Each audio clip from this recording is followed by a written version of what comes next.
இயேசு கிறிஸ்து கெத்சமனியில் வேறு வேர்த்து போராடி ஜெபிக்கிறார். வந்து அரெஸ்ட் பண்ணுறாங்க அவரை. ஓகேங்களா? அவருக்கு தெரியும் நம்ம சிலுவையில் சாகணும்னு சொல்லிட்டு. ஓகேங்களா? இப்போ அவர் மனசில் எப்படா சீக்கிரம் சிலுவையை சுமந்து வேலையை முடித்தா போதுன்னு மைண்டில் அப்படி ஒரு எண்ணத்தை வச்சுருந்தாருன்னு என்ன ஆயிருக்கும்? இயேசு கிறிஸ்து அப்படி நினச்சாரா? செய்கிறத சீக்கிரம் செஞ்சுட்டு போங்கன்னு நினச்சாரா? அப்படி அவசரப்பட்டிருந்தாருன்னா இயேசு கிறிஸ்து கோவம் வந்திருக்கும். டேய் சிலுவையில் அடிக்க போகிறீங்கன்னு முடிவு பண்ணுங்க, சீக்கிரம் அடித்து தொலைங்கன்னு சொல்லியிருப்பார் இல்லையா? ஜீசஸ் அந்த மாதிரி அவசரப்படலை. என்ன வேணால் பண்ணுங்க. ஜீசஸ் எங்கேயுமே அவசரப்படலை இல்லையா?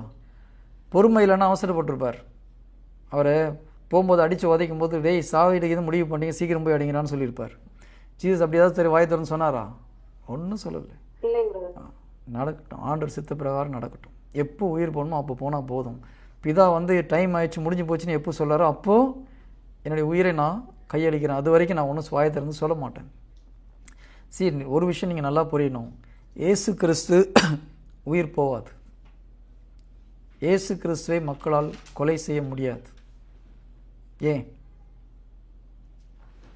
நான் இதை சில மெசேஜில் சொல்லியிருக்கேன். ஜீசஸுடைய உயிரை எடுக்கிறது யாராலும் முடியாது.